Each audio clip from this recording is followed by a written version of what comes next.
नमस्कार प्यारे साथियों, मैं हिमांशु मित्तल आप सभी का आपके अपने YouTube चैनल तिलक एजुकेशन पर हार्दिक स्वागत करता हूं। साथियों, बीच में हमारी साइंस की क्लासेस नहीं हो पाई हैं। एक्चुअली आप लोगों को पता ही होगा कि अभी जो राजस्थान गवर्नमेंट है उसने सभी गवर्नमेंट एम्प्लॉयज़ के लिए एक डीवी का जो प्रोसेस है वापस से रीस्टार्ट किया है, तो उसी में मैं लगा हुआ था, इसलिए बीच में साइंस की क्लासेस नहीं हो पाई है। लेकिन आज हम साइंस की क्लासेस करेंगे और काफ़ी अच्छे से करेंगे। और आज हम एक नए चैप्टर की शुरुआत करने वाले हैं जिसका नाम होगा भोजन के अवयव। तो साथियों, हमारा जो लास्ट का जो चैप्टर था मूवमेंट और लोकोमोशन वो हमारा कंप्लीट हो चुका है और आज हम एक नए चैप्टर की शुरुआत करने जा रहे हैं। तो हम जब भी एक नए चैप्टर की शुरुआत करते हैं तो एक छोटे से मोटिवेशन के साथ शुरुआत करते हैं। तो किसी ने बहुत अच्छी लाइन कही है कि मंजिल से आगे बढ़कर मंजिल तलाश कर, मंजिल से आगे बढ़कर मंजिल तलाश कर, मिल जाए कोई दरिया तो समंदर तलाश कर। हर शीशा टूट जाता है पत्थर की चोट से, हर शीशा टूट जाता है पत्थर की चोट से, वो पत्थर ही टूट जाए ऐसा शीशा तलाश कर, जो पत्थर ही टूट जाए ऐसा शीशा तलाश कर। मुझे लगता है कि ये लाइन आप लोगों को बहुत अच्छे से समझ आ गई होगी। मुझे इसको समझाने की जरूरत नहीं है कि मंजिल से आगे बढ़कर आप लोगों को मंजिल तलाश करनी है। और यदि छोटी सी चीज मिल जाए तो उसके लिए आगे और भी आगे देखना है, क्योंकि सपने छोटे नहीं होने चाहिए। यदि आपने छोटा सपना देखा है तो जो आपने देखा है उससे भी कम ही मिलता है। यदि आपने कोई चीज बहुत आगे तक दूर की सोची है तो फिर आप लोगों को वो चीज और भी ज्यादा ही मिलती है। तो ये चीज का ध्यान रखिएगा। तो आज की हम क्लास की शुरुआत करते हैं दोस्तों। लास्ट की जो क्लास थी मूवमेंट और लोकोमोशन की, उसमें साथियों एक छोटी सी मिस्टेक हो गई थी। उसमें मैंने आप लोगों को जो बताया था कि जो रिप्स होती है, रिप्स के बारे में मैंने बताया था कि ये टोटल नंबर ऑफ रिप्स होती हैं, उसमें टोटल नंबर ऑफ बोन्स 24 होती हैं। कितनी होती हैं? 24 होती हैं। और मैंने आप लोगों को बताया था कि ये फ्रंट वाले भाग में, ठीक है, फ्रंट वाले भाग में स्टर्नम से जुड़ी रहती हैं, स्टर्नम से, ठीक है। कुछ इस प्रकार से ये क्या होती हैं, जुड़ी हुई रहती हैं फ्रंट वाले भाग में। अब जो पीछे वाला जो भाग होता है ना, इसमें वो किससे जुड़ी होती है? लुम्बर से नहीं जुड़ी रहती। मैंने आप लोगों को क्या बता दिया था? ये लुम्बर से जुड़ी रहती हैं, लेकिन ये लुम्बर से नहीं जुड़ी हुई रहती हैं, ये थोरेसिस से जुड़ी रहती हैं।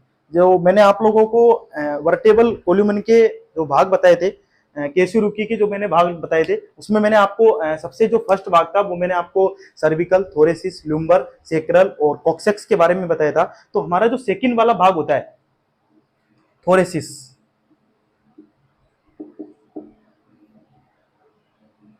थोरेसिस, इसे इसे ही क्या बोला जाता है? वक्सीय केसुरुकी बोला जाता है। इसे ही क्या बोला जाता है? वक्सीय केसुरुकी बोला जाता है। इन्हें मैंने आप लोगों को हिंदी में तो सही बता दिया था कि वक्सीय केसुरुकी से जुड़ी रहती है, लेकिन वक्सीय केसुरुकी बोला किसे जाता है?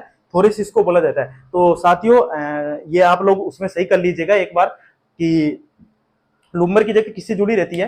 थोरेसिस से जुड़ी हुई रहती है। तो ये चीज एक बार करेक्ट कर लीजिएगा ताकि कोई गलती वापस से ना हो। जब आप एग्जाम देने जाए तो एग्जाम में बाई चांस यही क्वेश्चन पूछ ले जाए, तो ऐसा नहीं होना चाहिए। तो एक बार इसे सही कर लीजिएगा। और आज की जो क्लास है उसकी हम शुरुआत करते हैं भोजन के अवयव।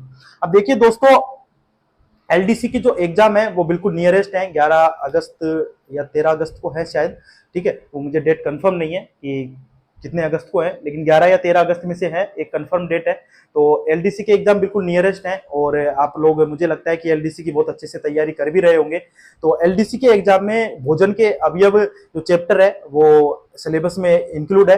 तो आज हम ये चैप्टर, वैसे भी आप लोगों के लिए सीईटी और रीट है और जितने भी एग्जाम्स हैं जो राजस्थान की जितने भी एग्जाम है उनमें सब में आने वाले हैं। तो एलडीसी के लिए अभी काफी ज्यादा इंपॉर्टेंट चैप्टर है, तो अच्छे से देखिएगा। आज आपको काफी नई चीजें सीखने को मिलेगी, तो एक बार बहुत चीजों को ध्यान से देखिएगा। तो है भोजन के अवयव,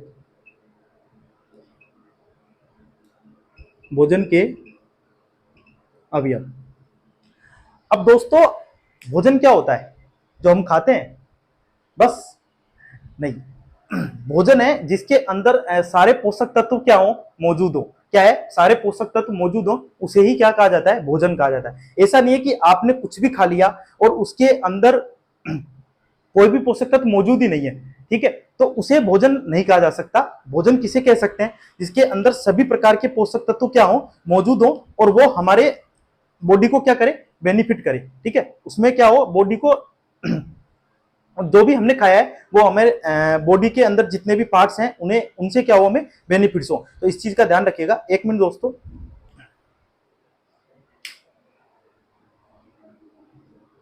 तो ये सारे क्या होने चाहिए, मौजूद होने चाहिए, तभी क्या होता है, वो उसे ही भोजन कहा जा सकता है। अब भोजन में क्या क्या चीजें प्रेजेंट होती है, देखिए एक तो होता है भोजन के अंदर कार्बोहाइड्रेट, कार्बोहाइड्रेट जिसे मैं सी से डिनोट कर सकता हूं, ठीक है, क्योंकि कार्बोहाइड्रेट, ये C4 कार्बन नहीं है, C4 में कार्बोहाइड्रेट लेके चल रहा हूं। सेकंड में लिख रहा हूं प्रोटीन, इसे मैं P से डिनोट करूंगा, प्रोटीन। नंबर 3 है वसा, जिसे मैं L कहूंगा, ठीक है, जिसे आप कह सकते हैं लिपिड।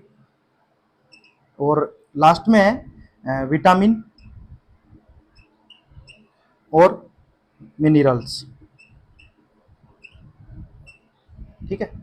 ये ध्यान रखिएगा, V और M, ये सारी चीजें क्या होती है, हमारे भोजन के अंदर प्रेजेंट होती है। क्या क्या चीजें प्रेजेंट होती हैं, कार्बोहाइड्रेट, प्रोटीन, वसा, विटामिन और मिनरल्स। यदि ये सारी चीजें हमारे भोजन के अंदर क्या है, प्रेजेंट है, ये सारी चीजें यदि हमारे भोजन के अंदर प्रेजेंट है तो उसे ही क्या कहा जाता है, एक बैलेंस डाइट कहा जाता है। पहले जब हम छोटी क्लासों में थे तब हमें एक संतुलित आहार, ठीक है, जब 7th क्लास में या 6th क्लास में आप जाओगे तो वहां पर संतुलित आहार की एक डेफिनेशन लिखी होगी। उसमें लिखा रहता है कि ऐसा भोजन जिसके अंदर सभी पोषक तत्व मौजूद हो जो हमारे शरीर के लिए क्या हो, आवश्यक हो, जो हमारे शरीर के लिए आवश्यक हो, ऐसे भोजन को क्या कहा जाता है, संतुलित भोजन कहा जाता है। तो अब उस समय आप लोगों को सिर्फ सारे पोषक तत्व मौजूद होते हैं, है ना, सिर्फ इतना ही बता दिया जाता है। लेकिन जब हम आगे की क्लासों में आते हैं तो हमें समझ में आता है कि वो पोषक तत्व कौन से थे, क्योंकि उस समय आप लोगों को वो सारे पोषक तत्व बताए नहीं जा सकते, ठीक है। तो कौन कौन से पोषक तत्व मौजूद होने चाहिए, कार्बोहाइड्रेट होना चाहिए, प्रोटीन होना चाहिए, वसा होनी चाहिए, विटामिन होने चाहिए और मिनरल्स होने चाहिए। यदि ये सारे एक एडिक्वेंट मात्रा में, एक प्रचुर मात्रा में यदि ये सारे पोषक तत्व मौजूद है तो उसे ही क्या कहा जाएगा, बैलेंस डाइट कहा जाएगा। तो इसे ही क्या कहा जाता है, बैलेंस डाइट कहा जाता है। It is called balance diet. यही क्या है, बैलेंस डाइट, ठीक है। यदि ये सारे क्या है, प्रचुर मात्रा में मौजूद है, प्रचुर मात्रा में क्या है, प्रेजेंट है, ये सारे तत्व यदि प्रचुर मात्रा में यदि मौजूद हैं, कौन कौन से, कार्बोहाइड्रेट, प्रोटीन, वसा, विटामिन और मिनरल्स। अब ये मैंने आप लोगों के लिए जो तत्व लिखे हैं जो प्रचुर मात्रा में जो मौजूद होने चाहिए, इन्हीं के बारे में हम आगे डिटेल से डिस्कस करेंगे। इस चैप्टर के अंदर सिर्फ आप लोगों को इन्हीं पांचों के बारे में, एक तरीके से आप पंच तत्व बोल सकते हैं, क्योंकि हमारी जो बॉडी है वो पंच तत्वों से मिलकर बनी है। तो इन पांचों के बारे में हमें क्या करना है, आगे डिस्कस करना है। कार्बोहाइड्रेट, प्रोटीन, वसा, विटामिन और मिनरल्स, तो इन चीजों के बारे में हमें आगे डिस्कस करना है। तो एक बार आप देख लीजिए कि बैलेंस डाइट क्या है। तो ये चीजें कार्बोहाइड्रेट, प्रोटीन, वसा, विटामिन और मिनरल्स हमारे बॉडी के अंदर क्या होनी चाहिए, प्रचुर मात्रा में उपलब्ध होनी चाहिए। उसी को क्या कहा जाता है, एक बैलेंस डाइट कहा जाता है। अब देखिए कि ये साफ हो गया था एक बार, मिनरल इसे कहा जाता है एम। अब कार्बोहाइड्रेट क्या होता है, प्रोटीन क्या होता है, वसा क्या होती है, विटामिन क्या होते हैं और मिनरल्स क्या होते हैं। तो दोस्तों सबसे ज्यादा जो कंफ्यूजन होता है, जितना मुझे लगता है कि सबसे ज्यादा जो स्टूडेंट कंफ्यूज होते हैं वो इसमें होते हैं, और यहीं से क्वेश्चन आ जाता है, विटामिन और मिनरल। आप लोगों को लगता है कि मिनरल्स, इसको बोल खनिज लवण, है ना, इसकी आप हिंदी लिख लीजिएगा, खनिज लवण, ये इंग्लिश टर्म है, मुझे याद आया कि मिनरल्स को खनिज लवण भी बोला जाता है, तो इसको बोला जाता है खनिज लवण। अब बहुत सारे स्टूडेंट इसी में कंफ्यूज हो जाते हैं कि विटामिन तो क्या चीज है और मिनरल्स क्या चीज है। अब देखिए दोस्तों, विटामिन क्या होते हैं, विटामिन ये एक ऑर्गेनिक होता है। अभी मैं आप लोगों को समझा दूंगा कि ऑर्गेनिक क्यों होता है, कैसे होता है। और जो मिनरल्स हैं वो इनऑर्गेनिक होते हैं। अब आप लोगों को अभी समझ में नहीं आ रहा होगा कि ऑर्गेनिक क्या है, इनऑर्गेनिक क्या है, अभी थोड़ी देर में ये चीज आप लोगों को अच्छे से समझ आ जाएगी। लेकिन ध्यान रखिए कि जितने भी फ्रूट्स हैं और एनिमल्स हैं जिनको हम खाते हैं तो उनसे हमें कुछ विटामिन मिलते हैं। जैसे विटामिन ए है, उसका काम क्या है कि आपकी आंखों को क्या करता है, प्रोटेक्ट करता है, तो वो क्या है, विटामिन ए। अब मिनरल्स हैं, ये क्या है, हमें मिनरल्स कौन कौन से होते हैं ये ध्यान रखिएगा। मिनरल्स होते हैं जैसे फेरस, कैल्शियम, सोडियम, ये सभी क्या है, ये मिनरल्स हैं। ये हमें किससे प्राप्त हुए, जैसे फेरस है, कैल्शियम है और जो सोडियम है, ये सब हमें किससे प्राप्त है, ये तो सोइल से या फिर वाटर से क्या होते हैं, प्राप्त होते हैं। तो इसके अंदर कार्बन क्या है, कार्बन कंपाउंड नहीं है। कहीं भी आपको फेरस के अंदर कार्बन दिख रहा है, नहीं है। कैल्शियम के अंदर कार्बन दिख रहा है, नहीं है। और सोडियम के अंदर कार्बन दिख रहा है, नहीं है। तो इसलिए ये क्या है, इनऑर्गेनिक कंपाउंड है। ये क्या है, इनऑर्गेनिक कंपाउंड है।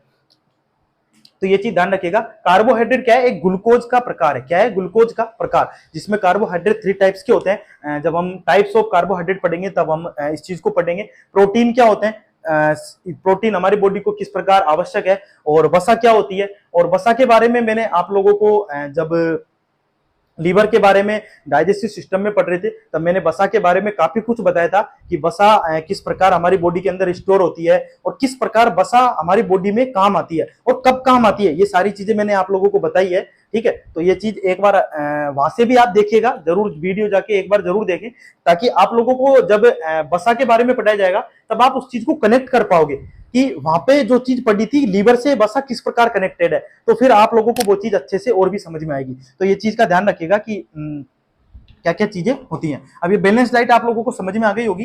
कार्बोहाइड्रेट क्या है, ग्लूकोज का एक प्रकार है। प्रोटीन के बारे में हम पढ़ेंगे। अमीनो एसिड्स होते हैं, तो अमीनो एसिड ही क्या करते हैं, प्रोटीन का निर्माण करते हैं। और वसा है, ये क्या चीज है, ठीक है। इन चीजों के बारे में हम पढ़ेंगे। और विटामिन है, जो मैंने आप लोगों को बता दिया कि विटामिन क्या होते हैं। अब विटामिन के बारे में आगे डिटेल से डिस्कस करेंगे कि कौन कौन से विटामिन जल में घुलनशील है, कौन कौन से विटामिन जल में घुलनशील नहीं है, और कौन सा विटामिन हमारी बॉडी के लिए किस प्रकार आवश्यक है। ये सारी चीजें हम जब विटामिन पढ़ेंगे उस तब डिस्कस करेंगे। और मिनरल्स आप लोगों को मैंने बता दिया। खनिज लवण क्या होते हैं, खनिज लवण है। मिनरल्स के बारे में सिर्फ आप लोगों को इतना ही ध्यान रखना है कि ये क्या है, फेरस है, कैल्शियम है और सोडियम है। ये सारे क्या होते हैं, मिनरल्स होते हैं। ये हमको सोइल से या वाटर से क्या होते हैं, मोस्टली प्राप्त होते हैं। तो ये चीज ध्यान रखिएगा। अब देखिए दोस्तों, मैं कार्बोहाइड्रेट, प्रोटीन और जो वसा है, इसको एल, पी और सी, ठीक है, इनसे मैं डिनोट करने की कोशिश करूंगा ताकि आप लोगों को अब समझ में आने लग गया होगा कि कार्बोहाइड्रेट है, ये क्या है, प्रोटीन है, ये वसा है, ये क्या है, विटामिन और ये मिनरल्स है। अब देखिए हमारी बॉडी का जो बॉडी है, इसके अंदर किसकी जरूरत होती है, एनर्जी की जरूरत होती है। यदि आप लोग खाना खाते हो तो खाना खाने से क्या मिलती है, एनर्जी मिलती है। और एनर्जी किससे मिलती है, ग्लूकोज से मिलती है। एनर्जी किससे मिलती है, ग्लूकोज से मिलती है। अब जैसे ही आप खाना खाते हो, जैसे ही आपने खाना खाया और खाना खाने के बाद आपको क्या होता है, इंस्टेंट एनर्जी मिल जाती है। खाना खाने के बाद क्या होता है, इंस्टेंट एनर्जी मिल जाती है। कई बार ऐसा होता है कि आप लोगों के अंदर बिल्कुल एनर्जी नहीं है, तो आपको क्या किया जाता है, ग्लूकोज, जो ग्लूकोज आता है ना पाउडर वाला, तो ग्लूकोज पिला दिया जाता है। शर्करा होती है, तो शर्करा क्या होती है, इंस्टेंट एनर्जी प्रोवाइड करवाती है। क्या करवाती है, इंस्टेंट एनर्जी प्रोवाइड करवाती है। अब हमारी बॉडी को जो कार्बोहाइड्रेट है, इससे कितने परसेंट ऊर्जा मिल जाती है, 70% ऊर्जा इससे मिल जाती है, ठीक है। और जो लिपिड और जो प्रोटीन है, इनसे क्या होता है, लगभग 30% ऊर्जा मिल जाती है। इनसे कितनी ऊर्जा मिल जाती है, 30%। इसलिए हमारी बॉडी के अंदर कार्बोहाइड्रेट, प्रोटीन और लिपिड, इनका क्या है, मेन रोल है। इनका क्या है, मेन रोल है। और इन चीजों को क्या कहा जाता है, न्यूट्रिएंट्स कहा जाता है, पोषक तत्व कहा जाता है। क्योंकि मैंने आप लोगों को अभी जब संतुलित आहार की जब मैं डेफिनेशन पढ़ा रहा था, तो मैंने आपको बताया था कि ऐसा भोजन जिसके अंदर सभी पोषक तत्व मौजूद हो। और हमने लिखे थे पोषक तत्व कौन कौन से होते हैं, तो कार्बोहाइड्रेट, प्रोटीन और लिपिड, ये क्या है, पोषक तत्व है। इनकी मात्रा हमारी बॉडी को ज्यादा है, इसलिए इनको क्या कहा जाएगा, दीर्घ पोषक तत्व, मैक्रो न्यूट्रिएंट्स, मैक्रो न्यूट्रिएंट्स, ठीक है, दीर्घ पोषक तत्व, इनको क्या कहा जाएगा, दीर्घ पोषक तत्व। क्योंकि इनकी जरूरत हमें क्या है, बॉडी के अंदर सबसे ज्यादा है, इसलिए इनको क्या कहा जाएगा, दीर्घ पोषक तत्व। विटामिन और जो मिनरल्स हैं, इनकी हमें बहुत कम मात्रा में क्या होती है, आवश्यकता पड़ती है। क्योंकि कई सारे जो विटामिन हैं, जो मैंने आप लोगों को जब डाइजेस्टिव सिस्टम पढ़ाया था उस समय मैंने आप लोगों को बताया था कि जो कौन कौन से जो विटामिन हैं वो लीवर के अंदर क्या रहते हैं, स्टोर हो जाते हैं। और कौन से विटामिन है जो लीवर के अंदर स्टोर नहीं होते, उन्हें हमें डेली बेसिस पे उनकी जरूरत पड़ती है। तो विटामिन और मिनरल्स हैं, इनकी बहुत कम मात्रा में जरूरत पड़ती है, इसलिए इनको कहा जाता है माइक्रो न्यूट्रिएंट्स, माइक्रो न्यूट्रिएंट्स, लघु पोषक तत्व, लघु पोषक तत्व। तो दोस्तों, मैक्रोन्यूट्रिएंट्स और माइक्रोन्यूट्रिएंट्स क्या होते हैं, अब आप लोगों को समझ में आ गया होगा। यदि आप लोगों के एग्जाम में क्वेश्चन आ जाए कि दीर्घ पोषक तत्व कौन कौन से हैं, और उस पे एक ऑप्शन लिखा हो ठीक है, कैल्शियम, फास्फोरस, वो सॉरी कार्बोहाइड्रेट और प्रोटीन, ठीक है, और प्रोटीन, लिपिड और कार्बोहाइड्रेट, प्रोटीन और लिपिड, ठीक है, और एक तरफ लिखा हो विटामिन और मिनरल्स। तो आप लोगों को किस पे टिक करना है? कार्बोहाइड्रेट, प्रोटीन और लिपिड पे टिक करना है, क्योंकि दीर्घ पोषक तत्व कौन कौन से हैं? कार्बोहाइड्रेट है, प्रोटीन है और लिपिड है। ये तीनों ही क्या है? दीर्घ पोषक तत्व हैं। और 70% जो हमें एनर्जी है वो ग्लूकोज से मिल जाती है, क्योंकि कार्बोहाइड्रेट क्या है? ग्लूकोज की ही क्या है? फॉर्म है। तो 70% हमें एनर्जी किससे मिल जाती है? कार्बोहाइड्रेट से मिल जाती है। बाकी जो प्रोटीन है और लिपिड से, इससे हमें कितने परसेंट एनर्जी मिल जाती है? 30% एनर्जी मिल जाती है। अब देखिए दोस्तों कि जो एक बार ये तो पूरा चैप्टर में ये तीनों पांचों चीज आप लोगों को बहुत अच्छे से ध्यान रखनी है, क्योंकि पांचों चीजों पे ही हम डिस्कस करते हुए चलेंगे point two point. Carbohydrate, protein, lipid, vitamin और मिनरल्स, तो ये चीज आप लोगों को अच्छे से ध्यान रखनी है। अब नेक्स्ट पॉइंट हमारा आता है दोस्तों कि दो पॉइंट हमने कवर कर लिए है ना। अब ये तीसरा पॉइंट आप देख सकते हैं कि जो कार्बोहाइड्रेट होता है इससे कितने परसेंट एनर्जी मिल रही है? हमें 70% लगभग एनर्जी मिल रही है। यदि हम एनर्जी की बात करें तो 1 ग्राम कार्बोहाइड्रेट से एनर्जी मिलेगी, ठीक है ना। तो एनर्जी की बात करें, एनर्जी, तो हमें 1 ग्राम कार्बोहाइड्रेट से कितनी एनर्जी मिलती है? तो ध्यान रखिएगा, कार्बोहाइड्रेट में क्या होता है? 1 ग्राम कार्बोहाइड्रेट से 4.2 KCl ऊर्जा मिलती है। 1 ग्राम कार्बोहाइड्रेट से हमें कितनी ऊर्जा मिलती है? 4.2 KCl ऊर्जा मिलती है। ये फैक्ट्स है, ये आप लोगों को ध्यान रखना पड़ेगा। एग्जाम में डायरेक्ट पूछा जा सकता है कि 1 ग्राम कार्बोहाइड्रेट से कितनी ऊर्जा मिलती है। तो आप लोगों को किस पे टिक करना है? 4.2 KCl पे क्या करना है? टिक करना है। और लिपिड, सॉरी ये प्रोटीन है, इससे कितनी ऊर्जा मिलती है? 1 ग्राम 1 ग्राम प्रोटीन से 4.3 KCl। 1 ग्राम प्रोटीन से कितनी मिल रही है? 4.3, 4.2, 4.3। और 1 ग्राम लिपिड से 1 ग्राम लिपिड से 9.2 KCl क्या होती है? ऊर्जा मिलती है। 9.2 KCl क्या होती है? ऊर्जा मिलती है। अब जो कार्बोहाइड्रेट है और प्रोटीन है और ये वसा है, ये तीनों किसकी फॉर्म है? ग्लूकोज की फॉर्म है। इन तीनों से ही हमें क्या होता है? ग्लूकोज मिलता है। जब मैं आप लोगों को वापस मैं उसी चीज पे आऊंगा कि जब मैं आप लोगों को डाइजेस्टिव सिस्टम पढ़ा रहा था तो मैं उसमें एक लाइन बोली थी आप लोगों को कि आप पूरे दिन जैसे फास्ट करते हैं, ठीक है, या फिर आप कहीं जा रहे हैं तो उस समय आप बिल्कुल भूखे हैं। तो यदि आप भूखे हैं तो फिर क्या होता है कि आपने कुछ एनर्जी ली नहीं, डायरेक्टली आपने कुछ खाया नहीं है, तो फिर क्या होता है कि आपके अंदर के बॉडी है उसके अंदर क्या होता है कि जो प्रोटीन है और जो वसा है वो क्या होते हैं? स्टोर हो जाते हैं। बॉडी के अंदर क्या हो जाते हैं? स्टोर हो जाते हैं। अब ये कहां पे जाके स्टोर होते हैं? ये आप लोग वहां से जाके देखिए और देख के फिर कमेंट बॉक्स में बताइएगा कि ये जो वसा है हमारी बॉडी के अंदर कहां पर जाकर स्टोर होती है, प्रोटीन हमारी बॉडी के अंदर कहां पर जाकर स्टोर होता है। तो ये चीज एक बार देखिएगा कि ये कहां पर जाकर स्टोर होते हैं। अब ये बॉडी के अंदर क्या हो जाते हैं? स्टोर हो जाते हैं। लेकिन जैसे ही आपका बॉडी में ग्लूकोज का लेवल क्या होता है? एकदम खत्म होने लगता है, तो फिर किसका तो फिर क्या होता है? वसा का क्या होने लगता है? वसा टूटने लगती है, वसा का ब्रेकडाउन होने लगता है। और वसा ब्रेकडाउन होने से क्या होती है? फिर हमें एनर्जी मिलती है। वो ग्लूकोज में क्या होती है? टूटने लगती है। तो ये चीज ध्यान रखिएगा कि जिसके बाद हमें ऊर्जा किससे मिलती है? वसा से मिलती है, ठीक है। अब एक चीज नोटिस कीजिएगा, देखिए कार्बोहाइड्रेट से आपको ऊर्जा कितनी मिली? 4.2। प्रोटीन से आपको कितनी ऊर्जा मिली? 4.3। और लिपिड से आप लोगों को कितनी ऊर्जा मिली है? 9.2। इसका मतलब सबसे ज्यादा यदि ऊर्जा जो किससे मिलती है? सबसे ज्यादा ऊर्जा मिलती है हमें किससे? लिपिड से। सबसे ज्यादा ऊर्जा किससे मिलती है? लिपिड से मिलती है। और उसके बाद ऊर्जा किससे मिलती है? प्रोटीन से मिलती है। और उसके बाद ऊर्जा किससे मिलती है? कार्बोहाइड्रेट से मिलती है। तो एक चीज लिख लीजिए इसे, क्योंकि ये क्वेश्चन कई बार एग्जाम में पूछा जा चुका है। और जो विटामिन है मिनरल्स है इनसे हमें ऊर्जा नहीं मिलती है, ये चीज ध्यान रखिएगा। एक नोट लिख लीजिए, ये नोट काफी इंपॉर्टेंट है और कई बार एग्जाम में इससे संबंधित क्वेश्चन एग्जाम में आए हुए हैं कि ऊर्जा का क्रम, ऊर्जा का क्रम। तो ऊर्जा के क्रम में क्या आएगा? सबसे पहले किससे मिल रही है? लिपिड से, वसा, लिपिड से, जिसके बाद प्रोटीन, पी, और उसके बाद कार्बोहाइड्रेट। सी। तो ध्यान रखिएगा, सबसे ज्यादा ऊर्जा किससे मिल रही है? वसा से, फिर प्रोटीन से, और फिर कार्बोहाइड्रेट से क्या हो रही है? ऊर्जा मिल रही है। अब एक पॉइंट और ध्यान रखिएगा कि ऊर्जा तो सबसे ज्यादा किससे मिल रही है? वसा से मिल रही है, लेकिन सबसे इंस्टेंट ऊर्जा किससे मिलती है? ये चीज भी ध्यान रखिएगा। सबसे इंस्टेंट, यदि जैसे ही आप लोगों ने बॉडी के अंदर जैसे ही आपने क्या किया, लिया और उससे तुरंत ऊर्जा मिल गई, वो किससे मिलती है? कार्बोहाइड्रेट से। किससे मिलती है? कार्बोहाइड्रेट से। क्योंकि सबसे जल्दी बॉडी के अंदर जो प्रक्रिया स्टार्ट होती है, टूटने की जो प्रक्रिया स्टार्ट होती है, वो किसकी होती है? ग्लूकोज की। क्योंकि वसा तो क्या हो जाता है? जाके स्टोर हो जाता है। वसा क्या करता है? स्टोर हो जाता है। अब स्टोर कहां पे होता है ये हम लिख लेंगे एक बार। तो सबसे पहले ऊर्जा किससे मिलती है? कार्बोहाइड्रेट से मिलती है। तो ये लिख लीजिएगा कि हमारे शरीर में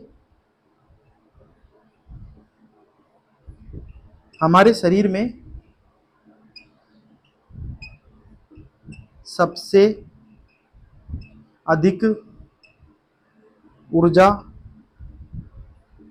वसा से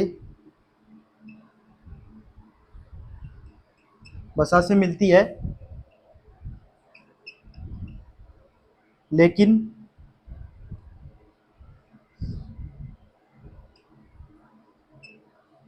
सबसे जल्दी ऊर्जा किससे मिलती है? सबसे जल्दी ऊर्जा किससे मिलेगी? कार्बोहाइड्रेट से मिलेगी। किससे मिलेगी? कार्बोहाइड्रेट से।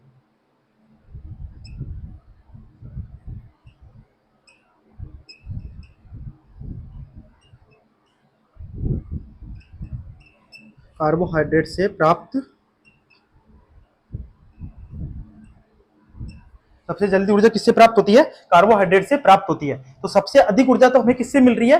वसा से मिल रही है, लेकिन सबसे जो जल्दी ऊर्जा है वो किससे प्राप्त हो रही है? हमें कार्बोहाइड्रेट से प्राप्त हो रही है। क्योंकि कार्बोहाइड्रेट क्या है? ग्लूकोज का फॉर्म है। जैसे ही आप लोगों ने कुछ खाया, आप लोगों को इंस्टेंट एनर्जी मिल जाएगी। वसा तो क्या होती है? वसा पहले टूटती है, ठीक है ना। वसा का पाचीकरण कौन करता है? ये सब चीजें आप लोग जब लीवर में जाके देखेंगे तो आप लोगों को बहुत अच्छे से समझ में आएगी। क्योंकि मैं आप लोगों से अभी इसलिए बार बार ये चीज बोल रहा हूँ कि आप लोग जाके एक बार लीवर के बारे में पूरा एक बार देखिए। क्योंकि जब हम वसा के बारे में पढ़ेंगे तब मैं आप लोगों को फिर जब बताऊंगा कि वसा किस प्रकार टूटती है, क्या होता है, तो फिर आप लोगों को ये चीजें काफी अच्छे से तुरंत समझ में आ जाएगी। इसलिए इस चीज का ध्यान रखिएगा। बाकी ऐसा कुछ नहीं है कि यहाँ भी हम वापस से डिस्कस तो करेंगे ही, कि आप लोग यदि वहां जाके नहीं भी देखोगे तभी भी हम वापस से पूरा अच्छे से डिस्कस कर लेंगे। हमारे शरीर में सबसे अधिक ऊर्जा किससे मिलती है? वसा से मिलती है, लेकिन सबसे जल्दी ऊर्जा हमें किससे मिलती है? कार्बोहाइड्रेट से मिलती है। तो ऊर्जा का जो क्रम है वो ध्यान रखिएगा कि सबसे पहले ऊर्जा किससे मिल रही है? सबसे ज्यादा ऊर्जा किससे मिल रही है? वसा से मिल रही है, फिर प्रोटीन से मिलती है, और फिर कार्बोहाइड्रेट से मिलती है। तो ये क्वेश्चन एग्जाम में आ सकता है, इसलिए इस चीज का ध्यान रखिएगा। नेक्स्ट पॉइंट पे हम डिस्कस करेंगे कि कार्बोहाइड्रेट जो है, हाँ, कार्बोहाइड्रेट क्या है? ठीक है, तीन चीजें हैं, है ना। अभी हम विटामिन और मिनरल्स पे बाद में आएंगे। कार्बोहाइड्रेट, इधर लिख देता हूं मैं प्रोटीन, और इधर लिख देता हूं एक तरफ वसा। तो कार्बोहाइड्रेट क्या है? कार्बोहाइड्रेट तो क्या है? एक तरीके से ग्लूकोज है। ये क्या है? ग्लूकोज है। प्रोटीन क्या होते हैं? अमीनो एसिड, और वसा है ना। ये तो लिपिड ही है, वसा ही है। अब स्टोरेज कहां पे होते हैं? देखिएगा, हमारी बॉडी के अंदर क्या होता है कि जो ग्लूकोज होता है, जैसे मैंने आप लोगों को बताया कि 70% ग्लूकोज क्या होता है? काम आता है। तो जैसे मैं एक मान लू कि जैसे 70 ग्लूकोज, क्या मान लू कि 70 जो ग्लूकोज है ना, ये 70% जो ग्लूकोज है वो क्या हुआ है? उसमें से हमारे 60% ग्लूकोज क्या हुआ? बॉडी में काम आ गया। 70% ग्लूकोज में से क्या हुआ कि 60% ग्लूकोज बॉडी में यूज हो गया। बचा कितना? 10%। अब जो 10% हमारा जो ग्लूकोज है, ये क्या होगा? लीवर में जाके स्टोर हो जाएगा। किसकी फॉर्म में? ग्लाइकोजन की फॉर्म में। किसकी फॉर्म में? ग्लाइकोजन की। अब जैसे 10-10% जो हमारा ग्लूकोज है ना, ये क्या है? मोनोसेकेराइड। क्या है? मोनोसेकेराइड। छोटा छोटा है ना, तो 10-10% क्या है? मोनोसेकेराइड है। और ये जाके एक क्वांटिटी में जाके क्या होगा? ग्लाइकोजन की फॉर्म में हो गया। ग्लाइकोजन की फॉर्म में क्या हो गया? स्टोर हो गया। तो 10-10% जो हमारा जो ग्लूकोज है ना, 10% जो ग्लूकोज है, ये किसकी फॉर्म में? ग्लाइकोजन की फॉर्म में। और जब ये बॉडी में जाके क्या हो गया? स्टोर हो गया, है ना, तो फिर उसको क्या बोला जाएगा? पॉलीसेकेराइड। क्या बोला जाएगा? पॉलीसेकेराइड। तो 10% जो ग्लूकोज है, ये क्या होता है? स्टोर होता है। क्या होता है? स्टोर होता है। तो ये 10% जो ग्लूकोज होता है, ये क्या होता है? स्टोर होता है। ये ध्यान रखेगा। और जो इसे क्या बोला जाता है? ग्लूकोज होता है इसको क्या बोला जाता है, मोनोसेकेराइड, और जब ये स्टोर हो जाता है तो उसको क्या बोला जाता है, ग्लाइकोजन की जो फॉर्म होती है उसको बोला जाता है पॉलीसेकेराइड। जब हम कार्बोहाइड्रेट पढ़ेंगे तो मैं आप लोगों को बताऊंगा कि कार्बोहाइड्रेट 3 टाइप्स के होते हैं, मोनोसेकेराइड्स, ओलिगोसेकेराइड्स और पॉलीसेकेराइड्स। मोनोसेकेराइड्स में कौन कौन सी चीजें आती हैं, और ब्रेन शुगर क्या होती है, ग्लूकोज क्या होता है, फ्रूट शुगर क्या होती है, ये सब हम बिल्कुल बहुत अच्छे से डिस्कस करेंगे। और पॉलीसेकेराइड्स के बारे में मैं आप लोगों को अब इसलिए बता रहा हूं ताकि आप लोगों को अच्छे से समझ में आ जाए कि पॉलीसेकेराइड्स क्या होते हैं। तो जब ग्लाइकोजन की फॉर्म हो जाती है उसको ही क्या बोला जाता है, पॉलीसेकेराइड्स बोला जाता है। तो ये चीज ध्यान रखिएगा कि जो कार्बोहाइड्रेट है वो भी क्या होता है, वैसे तो पूरा लगभग क्या होता है, पूरा बॉडी में यूज हो जाता है, लेकिन फिर भी यदि इसकी कुछ फॉर्म बच जाए तो वो किस में स्टोर होता है, जाके लीवर में स्टोर होता है। तो स्टोरेज के बारे में पढ़ रहे हैं हम कि इनका स्टोरेज कहां पर होता है, स्टोरेज, ठीक है। तो ये किस में जाके स्टोर होगा, लीवर में, लीवर में किसकी फॉर्म में, ग्लाइकोजन की फॉर्म में, ग्लाइकोजन की फॉर्म में। ये ध्यान रखिएगा, किसमें जाके स्टोर होगा, ग्लाइकोजन की फॉर्म में जाके स्टोर होगा। प्रोटीन है ये भी किसमें जाके स्टोर होते हैं, लीवर में, किसमें जाके स्टोर होते हैं, लीवर में। और प्रोटीन का ध्यान रखिएगा, प्रोटीन हमारे जितने भी बॉडी के जो पार्ट्स हैं उसको क्या करता है, सभी किससे बने हुए हैं, प्रोटीन से बने हुए हैं। किससे बने हुए हैं, प्रोटीन से बने हैं। इसलिए हमारा जो शरीर है, पूरा शरीर है, इसके पूरा शरीर किससे बना हुआ है, प्रोटीन से बना हुआ है। तो ये चीज भी ध्यान रखिएगा। और ये भी किसमें जाके स्टोर होता है, लीवर में जाके स्टोर होता है। वसा है ये दो चीजों में जाकर स्टोर होती है, एक तो स्किन में और एक लीवर में। किसमें जाके, एक तो स्किन में जाके स्टोर होती है और एक लीवर में जाके। इसलिए जिनकी चमड़ी मोटी होती है इसका मतलब उनको क्या बोला जाता है, उनके अंदर वसा की मात्रा क्या है, ज्यादा होता है। और बहुत ज्यादा यदि कहते हैं ना कि यदि आप लोगों का जो फैट है वो बहुत ज्यादा बढ़ जाए और आपकी चमड़ी बहुत ज्यादा मोटी हो जाए तो कई बार हार्ट अटैक आ जाता है। वो इसी वजह से आता है क्योंकि नसों में क्या वसा की मात्रा क्या होती है, बढ़ने लगती है, और जैसे जैसे बढ़ने लगती है तो ब्लॉकेज स्टार्ट हो जाता है। ब्लॉकेज होने से क्या होता है, फिर हार्ट अटैक आने की पॉसिबिलिटी ज्यादा रहती है। इसलिए ध्यान रखिएगा कि वसा, बहुत ज्यादा वसा क्या है, हमारी बॉडी के लिए हानिकारक है। इसलिए हमें जो ऑयल है वो हमें बहुत कम मात्रा में यूज करना चाहिए, क्योंकि सबसे ज्यादा जो वसा है वो किसके अंदर होता है, ऑयल के अंदर होता है। इसलिए हमें ऑयल का यूज कम करना चाहिए। तो ध्यान रखिएगा कि जो कार्बोहाइड्रेट है वो किसके अंदर जाके स्टोर होता है, ग्लाइकोजन की फॉर्म में जाके स्टोर होता है। प्रोटीन क्या है, एमिनो एसिड्स हैं, और ये क्या है, लीवर में जाके स्टोर होता है। वसा है वो स्किन में और लीवर में, ये दोनों में जाके क्या होता है, स्टोर होता है। तो साथियों आज हमने काफी सारे पॉइंट डिस्कस किए हैं, और मुझे लगता है कि भोजन के अवयव में आप लोगों को एक भूमिका है जो शुरू में वो आप लोगों की बन के बिल्कुल तैयार हो गई होगी, और हमने काफी सारी चीजें डिस्कस की हैं। अब आप लोगों को इतना तो समझ आ ही गया होगा कि कार्बोहाइड्रेट, प्रोटीन, वसा और विटामिन और मिनरल्स हैं, ये सारी चीजें क्या क्या होती हैं और किस प्रकार ये कहाँ पे स्टोर होती हैं और कहाँ पर किस प्रकार ये काम करती हैं। और बाकी इनके जो पूरी डिटेल से एक एक चीज के बारे में, टाइप्स ऑफ कार्बोहाइड्रेट है इसके बारे में पूरा अच्छे से पढ़ेंगे, क्योंकि बहुत बार एग्जाम के अंदर क्वेश्चन पूछा गया है कि फ्रूट शुगर कौन सी है, ब्रेन शुगर कौन सी है। तो ये चीजें बहुत अच्छे से डिस्कस करेंगे एक बार, और फिर जिसके बाद हम वसा के बारे में पढ़ेंगे। वसा के बाद हम प्रोटीन के बारे में पढ़ेंगे कि अमीनो एसिड्स किस प्रकार होते हैं। इसके बाद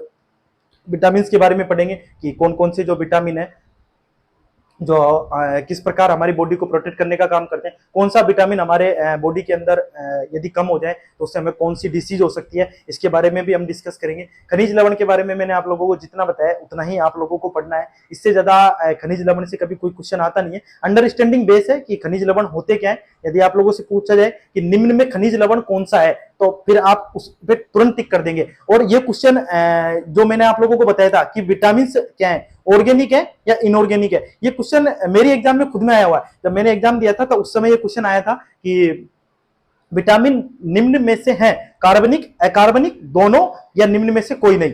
तो अब फिर उस समय मैं खुद कंफ्यूज हो गया एग्जाम में कि क्योंकि मैंने उस समय इसको क्या किया था, सिर्फ रट लिया था कि ये कार्बनिक है ये अकार्बनिक है, तो वहां जाके मैं फिर भूल गया। तो इसलिए चीजों को रटना नहीं है। कार्बनिक क्यों होते हैं, ये मैंने आप लोगों को इसका एक रीजन बताया कि हमें ये प्लांट्स और किससे प्राप्त होते हैं, एनिमल से प्राप्त होते हैं, और प्लांट्स के अंदर और एनिमल्स के अंदर कार्बन प्रेजेंट होता ही है।